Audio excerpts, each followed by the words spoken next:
Hey. I have a pounding headache, you guys, but we're gonna pretend I don't. That's my new strategy. That's the only way Just to to get like through it. will it away.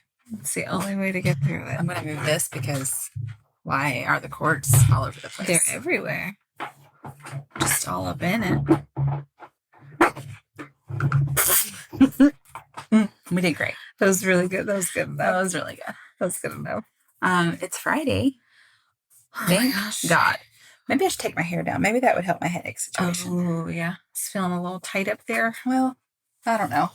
Whenever I get to this stage in the headache, I start to question everything. Everything. Should I have caffeine? Is it going to help or is it going to make it worse? Sugar, chocolate, all of it. It's like too much, too little. It's all a problem. Mm-hmm.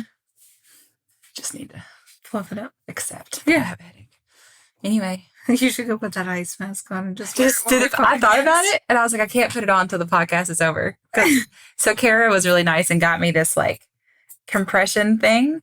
It's amazing. Yeah, she got herself one. She got me one. And they're like, you put it in the freezer and then it like slips over your head. So I would be recording like that, which is only funny on the YouTube video.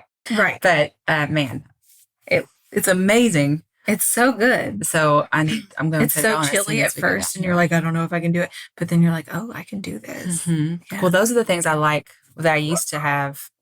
Millie. She's got things to work out. They're like mentholated patches that you like stick on your head. It looks like you're wearing a maxi pad stuck to your forehead. Right. But it helps and it feels cold and great. Yeah. Hi, this is the Witch's Magic Murder and Mystery podcast. Yeah, and I'm Kara. And I'm Megan. Hey. And we like to talk about headaches, apparently. We will talk about all the things, really. Witch's Magic Murder Mystery and headaches. Headache treatments. Yes. That aren't treatments. At all. Nope. So, it's Friday.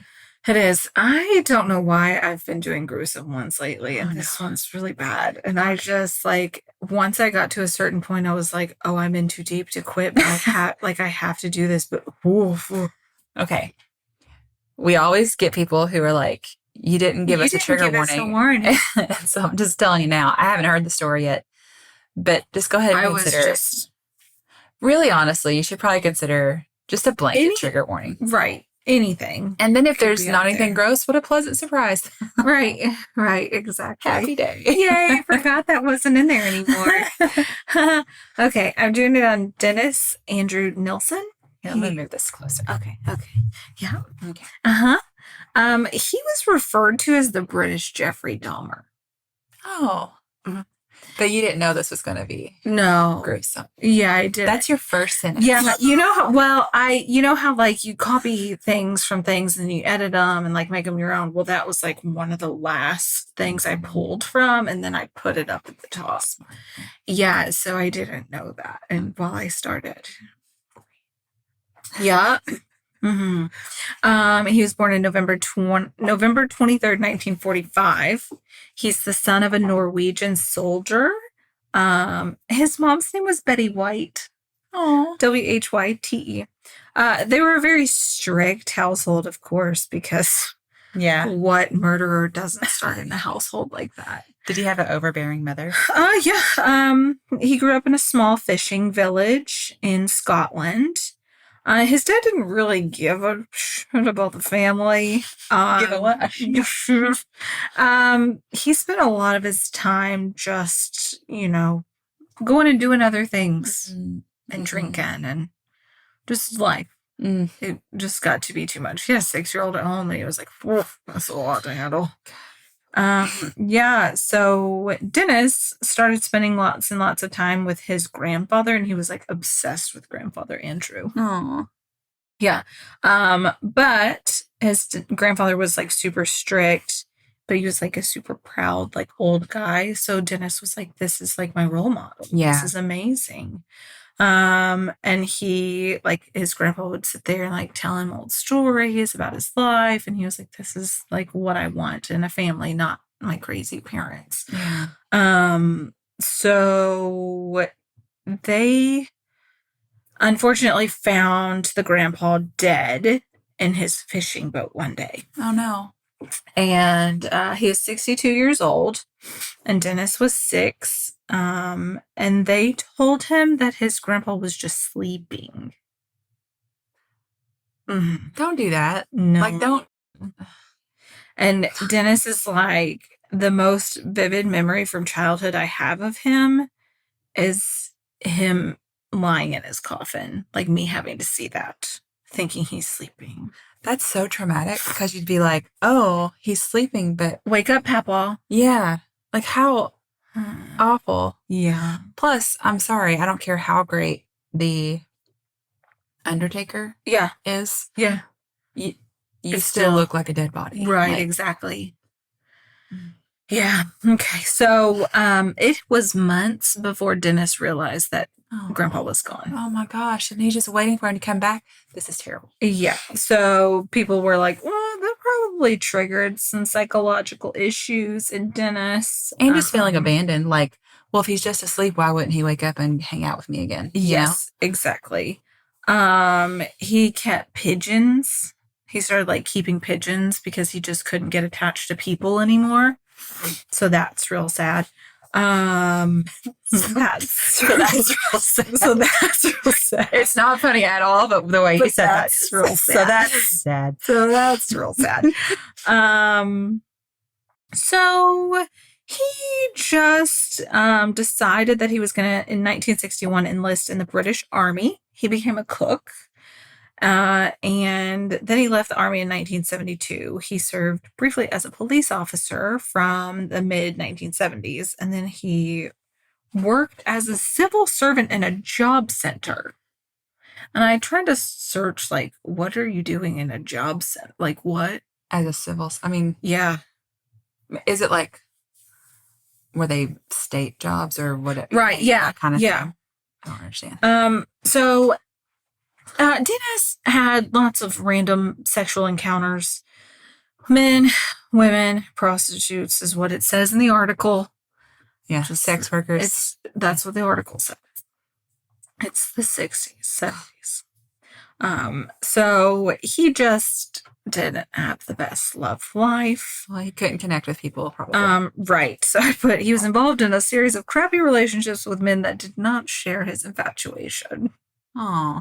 Yeah. When he left the Army, he was just like, I am an angry person. Like, the politics of the Army are just stupid and I quit. Like, that kind of thing. That's not how it works in the Army. No. You don't get to just quit. Okay. Yeah. But he returned to the home he grew up in, which is a great idea for him because it's it was so happy there. Healthy life that he had there. Mom had remarried and was living with her second husband, Adam. And Dennis was kind of angry with his brother because his brother kept making remarks about how, like, homosexuals are stupid and all these things. And Dennis is just like, I can't do this. I'm never speaking to you again. Goodbye. And peaced out. Right. Yeah. Right, yeah. So when he started working for the police department, he was like, you know what?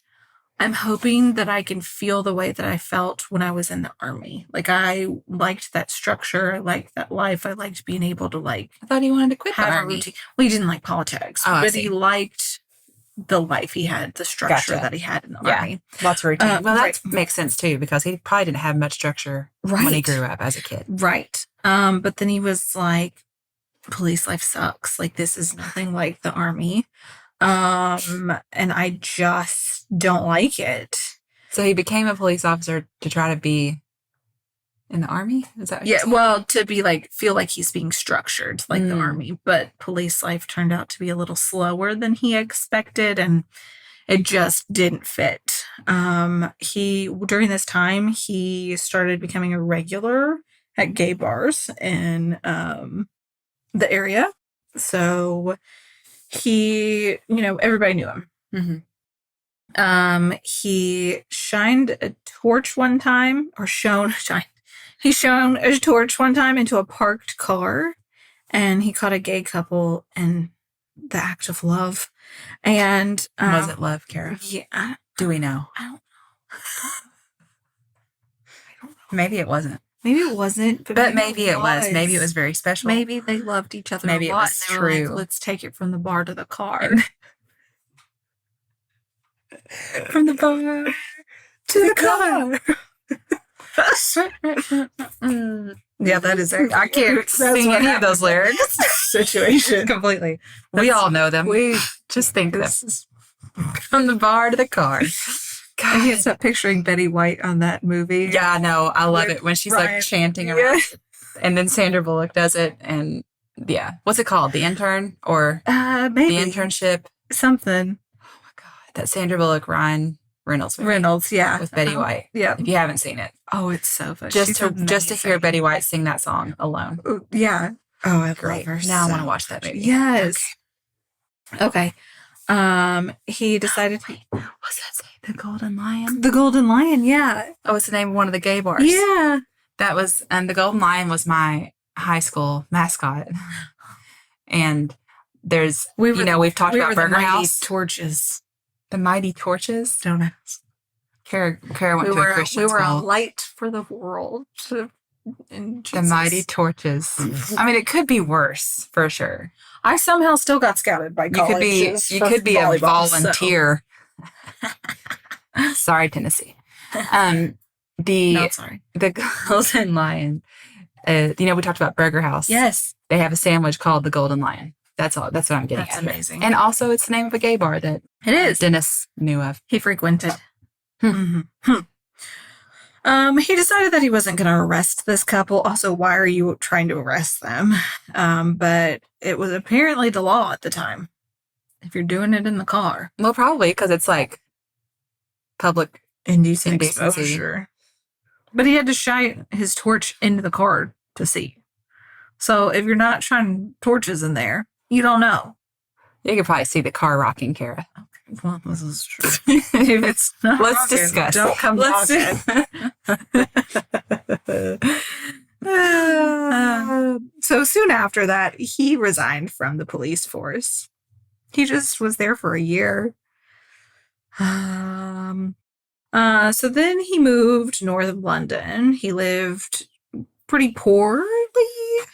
He just didn't have lots of money after he left the police department, and he had to sell some of his items. One of them was his general service medal to live.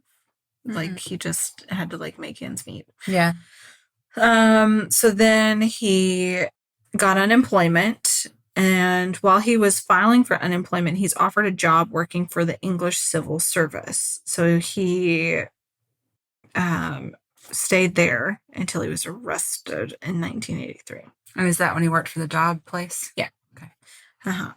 So let's go back to 74, because I know in 83 is when he's arrested. But let's dive into his life here. So in 74, is he a police officer? Or? It's when he's working for the civil service. So he's just started for that interview, and he just started. Because in 73, December of 73, he quit the police force. He was like, peace out. Nobody wants to make love to me in a car. I gotta go. Mm-hmm. Yeah. I don't know if that's his exact words, but make love in a car. Okay. Mm-hmm. Yeah, he's now, so I can put words. Allegedly. That's true. That's what he said. It's a direct quote. Yeah.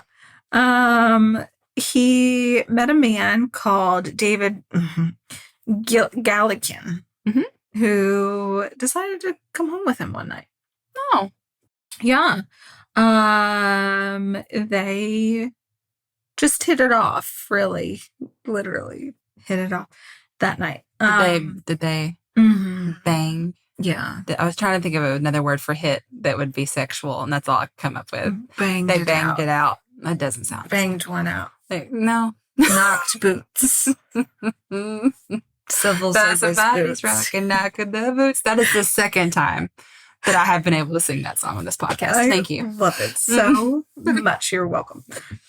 Okay, so he was like, listen, I've got some romantic feelings for you. And he's like, I think I do too. So let's just live together. And then they started looking for a home. Wow. Yeah. Yeah. They lived. What just happened? So anyways, they lived in apparently what's one of the most infamous addresses in London, 195 Melrose Avenue. Is it infamous because of what happens later? Mm-hmm. Okay. You get ready? Okay. Everybody stop eating. If you're eating, don't eat. Mm-hmm. Yeah. Mm-hmm. Yep. So they lived together for about 2 years. They bought a dog. They named him Bleep. Bleep. And they tended their gardens together. Aw. Yeah. But not all. They took care of each other's gardens. Yeah. Literally and figuratively. Exactly. And Dennis gave his partner the nickname Twinkle. But then they started not seeing eye to eye. And then they started bringing home other men and sometimes women. Together? No, just whenever they felt like it. Oh, so they weren't like... Sometimes they would do it for each other. So then they were like, well, I'm just gonna start working more and see if that fills that gap and see if But they were staying together. Yeah. Just not exclusive. Right. Okay. Right. So then Dennis is like, I'm gonna start going back to the what's trying to call me right now. Dennis is like, I'm gonna try to start going back to the bars. And I really like alcohol all of a sudden too. So, but he still has the guy living. The guy at the home. Mm-hmm. Mm-hmm. Yeah, okay. David. Well, Twinkle. Twinkle's his nickname. Mm-hmm. Mm-hmm. Yeah, with Bleep the dog. I just love that dog name. Bleep. Bleep and Twinkle. Okay. So let's jump towards 1978. Dennis was like in a deep, dark depression. He was spending the holidays alone. So Christmas, he's by himself. And when he was younger, he would fantasize a little bit about death due to seeing his grandfather. Are him and David in the casket? So they broken up at this point? Yeah. Oh, okay. Yeah. So David's not there anymore. Right. So that's why I was like, why is he alone with the holidays? Oh, yeah. No, sorry. He jumped into the alcohol and like threw himself into work. So gotcha. They just like kind of went their own ways. So when he was younger, he fantasized about just like seeing dead people and stuff and like dead bodies. So he around that time went out to what was called the Cricklewood Arms, and he met an 18-year-old Irish laborer, and he couldn't remember the kid's name. And he decided to bring this guy home with him. And they got super drunk, and he was just like, I love you. I love you a lot, and I want you to be my person. That night. Yeah. Wasty pants said it. Oh, man. Yeah. The words of... He really needs, to be loved and have security and all the stuff. Yeah. So he really just started spiraling at that point. Yeah. So let's jump. So how did the boy react? Oh, no. He didn't like it. No? No. He wasn't. So an 18-year-old boy didn't immediately think, great. Great, let me let this man become my lover. I just thought we were going for more drinks. Ooh. So unfortunately, majority of his victims are either people that he picked up at the bars or homeless individuals. So did he kill that boy? Oh, we'll get there. Okay. Mm-hmm. Yeah. He just really still kept his garden up. So that was one thing that he did for fun.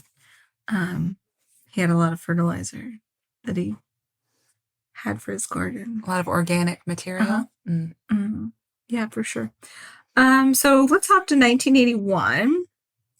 He decides that he's going to move to an upstairs flat in this. And he just in the same building? Yeah. So he keeps his garden and whatnot. Well, that was my question. Right. Yeah. But during his killings, and we'll go into the victims in a minute, he just started finding it really hard to dispose of things while he was upstairs. Yeah. Mm-hmm. So, he started storing stuff in places in his house, like suitcases, put stuff in his wardrobe, plastic bags under the floorboards. Oh. Yeah. And neighbors were like, yeah, I was like, there would still be a smell. What's that coming from above us? Oh, God. Why did he move upstairs, I wonder? Yeah, I don't know. That seems like just poor planning. Mm-hmm. Yeah. So, or maybe you'll get to this, but I guess I'm just like, so did he just go out to the bars and pick up guys and bring them home, and then they would never be seen again? Yeah. Well, remember, he's infatuated with dead bodies too, so we'll get there. But the way he was caught, Megan, is because somebody called about some clogged drains in the complex, and a company came out to unblock the sewer system, and they're like, what says fleshy substance in here? Oh, no. So then the company's like, ring, ring, ring, police department. We found some things you might be interested in. Yeah. And if you work that kind of job, you've seen some pretty disgusting things anyway. Oh. But this can't be. Okay. No. Yeah. So, hey, when he got home that day after the pipe incident, he gets home from work and he's walking into the building and he's like, who are these people? He asks some neighbors and they're like, they're here to inspect the drains. And he's like, okay. Did he? Sounds good. And then he's like, why are the police interested in the drains? I thought somebody was just here to clean them. And they're like, well. I mean, is he stupid? Like, how would he? There's also health inspectors here? Why? That's questionable. And then they were wandering, the inspectors and the health department were wandering up the stairs because they were like, well, we also got the smell complaints. I guess we might as well kill two birds with one stone. His pigeons. Great callback joke. Excellent. And then they were like, it does smell a bit rotten fleshy up here. Rotten fleshy up here. It smells rotten fleshy. Yeah. Okay. So we're gonna just investigate that. And so then Nelson's like, well, why are you up here? And they were like, well, drains are covered in human remains, sir. We gotta look into this a little more. So and he was like, good grief, how awful, is his quote to the police. Good grief, how awful. Don't mess about. Where's the rest of the body? What did they find in the drains, though? Flesh. Just skin? And like human skin and what looked like chicken. Stop. Nope. Yeah, nope. That's good. You asked. Good. I did. That was my mistake. But he said, good grief, how awful. Don't mess about by not looking for bodies. And then they're like, sir, you're under arrest because we found some plastic bags in your wardrobe. He's like, oh, you found those, did you? Did he not smell it? I mean, okay. I mean, you're going to get to the murders, I guess. I just keep wanting to be like, what happened? So on the way to the police station, they asked him, like, how many bodies are we talking about? Because we just found, like, fleshy substance and then this random thing in the wardrobe. And he's like, about 15 or 16. Just in the house? Just in his apartment? Yeah, that he murdered there. Not including, 15 or 16 that he murdered. Yeah. So some of them might be in the garden. Yeah, they're just throughout. Mm-hmm. What was in the bag? Oh, just bones and body parts. And don't compare it to food. Yeah, no. And he was just like, when he was arrested, he's apologizing to the police. And he's like, I'm sorry for not being able to tell you exact numbers of how many I've killed. I don't know. But when they searched the house, they found 3 heads in a cupboard, 13 more bodies in his former place of residence. And like under the floorboards or something? Yeah, no, all over. Mm-hmm. Okay. Yeah. That's why he had to move. But the people who moved in didn't smell anything? I don't know. He was really good at hiding it, I guess. I guess until those things got clogged. What did he do? Try to flush stuff down the toilet? and shoved things down the drain. Why? I don't know. I don't know. What are you doing? What is wrong with you? Yeah, exactly. What? Yeah. So his first murder was December 1978. He strangled them with a necktie. Person was unconscious, then he drowned them with a bucket of water.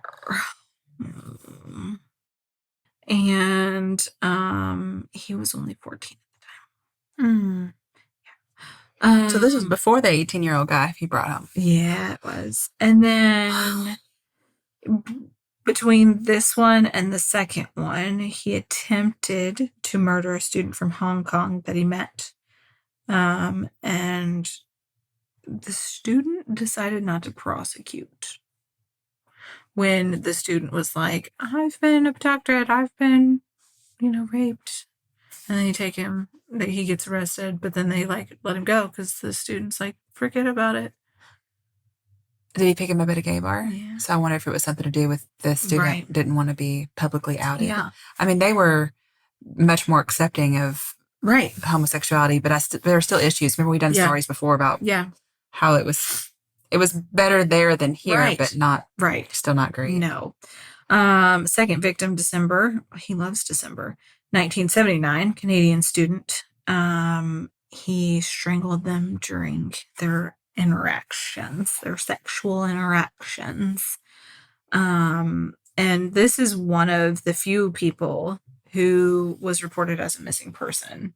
And they just never found him, unfortunately, until they found him in his force. Yeah. And then the third, 16-year-old homeless boy, May 1980. He accepted an invitation to come over and hang out with Dennis. And then he was once again strangled and drowned in the kitchen sink. For some reason, that was his move. Then there's a male sex worker from Scotland. And he said, I don't remember how I murdered this one, but pretty sure I strangled him. Pretty sure. And then the fifth victim, another male sex worker, that they couldn't identify. And they said he was either from the Philippines or Thailand.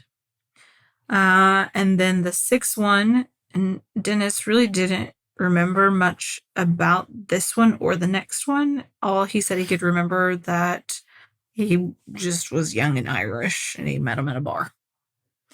And then this one, the number 7, was what Dennis described as a starving hippie type. He found sleeping in a doorway. He had no idea what his 8th victim was doing when he found them. Can't remember anything about them. And then 9 and 10, he said they were Scottish men that he picked up in pubs.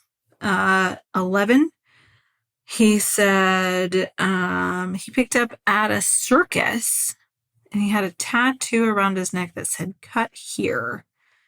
And he liked to fight, but once he was drunk, Dennis hung him up in his bedroom for 24 hours and then buried him in his floorboards. He said, I'm not gonna cut here, but so he killed him and then hung him. Yeah. Yeah, he was like, you're no match for me. Yeah.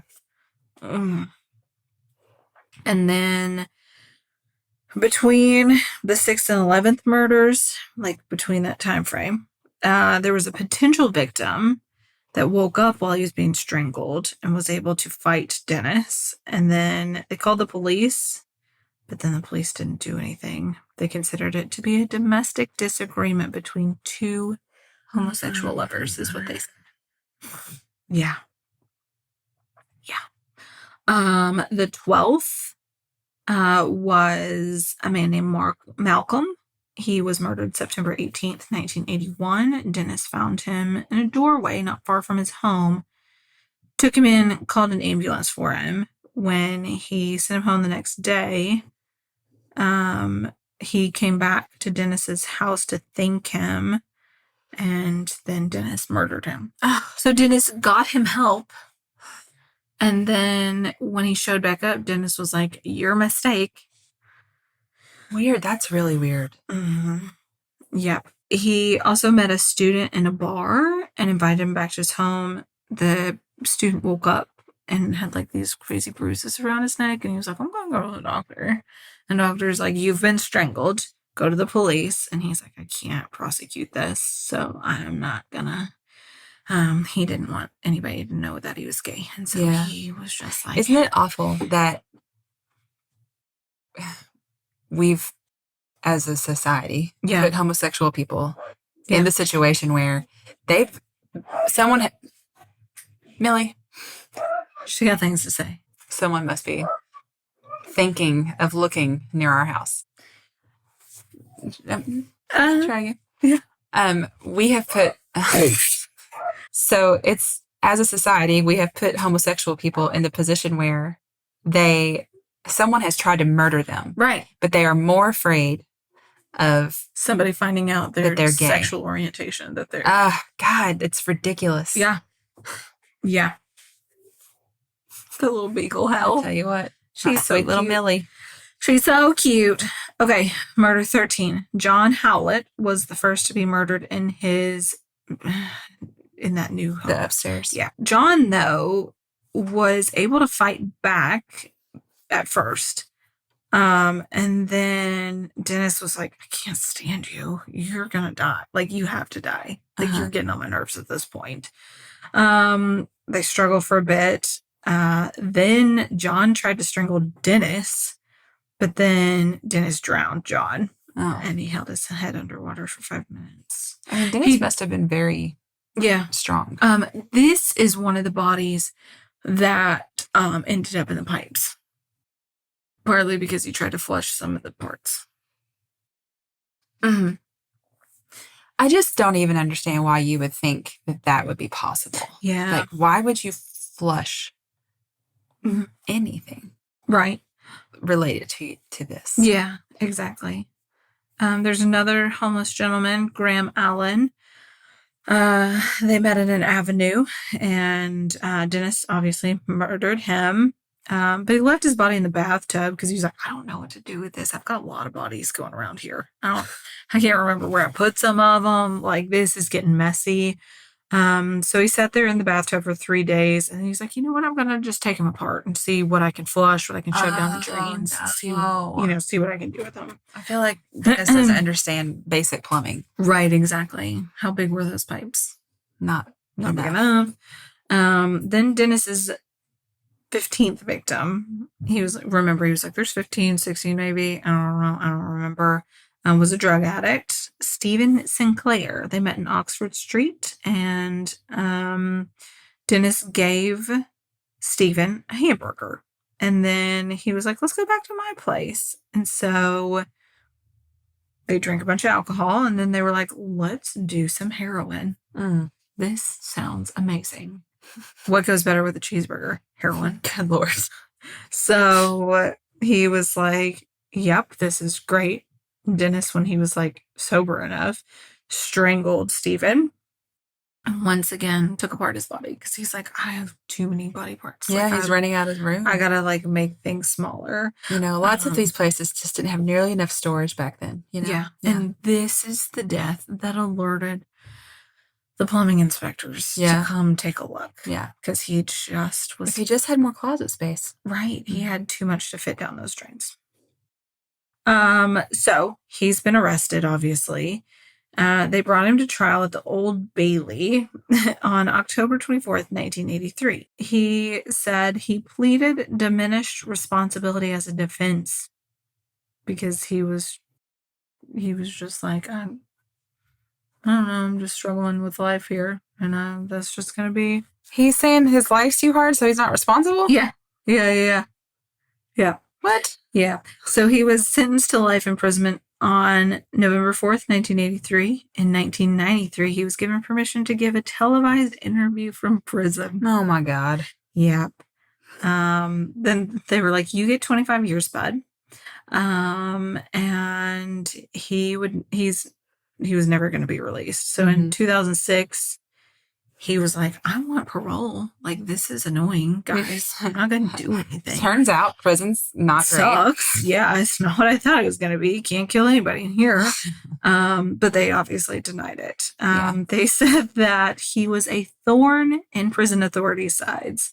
He would just like continue to throw fits about not being allowed to have gay pornography and like all these other things. And they were like, you're a disaster of a human. Yeah. Like, why do you think that this is going to happen? He passed away in prison. They said that he spent his final hours in his cell in excruciating pain with internal bleeding. What happened? So, he was admitted to the hospital with abdominal pains, and they gave him an operation, and then he had a blood clot. And so they had like taken him back to prison, but he refused to go back to the hospital to treat the blood clot. They were like, we'll take you. And he's like, no, let me suffer here. Let me be in pain. Yeah.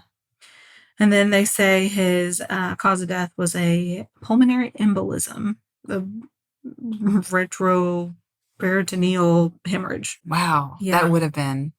They said that he rejected all medical treatment. So he laid there for like 2.5 hours, like struggling and like this excruciating pain.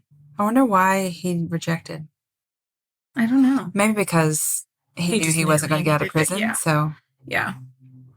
Man. He was a mess. That's terrible. Well, also, is it? Because he sounds pretty terrible. Oh, one of the other details that I was like, do I want to put this in here? Do not want to put this in here? He was so obsessed with dead bodies that sometimes when he didn't have dead bodies around, he would paint his body white and then paint his lips blue and then play with himself in the mirror because he wanted to pretend he was playing with a dead person. Well, I have nothing to say to that. Yeah. Like, I was like, wow. What? So, why did they call him the British Jeffrey Dahmer? Take care of your problems. 'Cause I guess he was chopping people up and doing things to them. But not eating? No, but didn't Jeffrey Dahmer chop people up and... I guess I just think of Dahmer as eating people. Yeah. I don't know. I can't get over the, like, COVID jokes, the memes about Jeffrey Dahmer. Like, no more handshakes, and Jeffrey Dahmer's looking at his blender, and he's like, oh. So gross. Yeah, gosh, what a terrible life. Yeah. It's people like that, and, we've talked about several awful people on this podcast, but it's just like, what? Where'd you go from? What a waste, though. Yeah. What you doing? Yeah. Like, he loved the structure of the military, but just... Yeah, maybe if he could have stayed in the military, but it seems like there were a lot of things that went wrong in his brain. Oh, yeah. So... It doesn't, who knows if that would have helped anything. No, I don't know that it would. He may have just figured out a different way to kill a bunch of people. And he always just blamed it on his mom for showing him his deceased grandfather's body in the casket. Okay, to an extent. Kickstarted it. I also don't think you can blame his mom for anything, but it's like, we talked about the serial killer stuff, but it's also like, it's not just that he could murder them. It's also that he was able to dismember them. He was able to try to put them down the drain. Keep them in a bathtub for days. They could be in the house, hanging in his bedroom. Yeah. I mean, there's more to it than just the killing.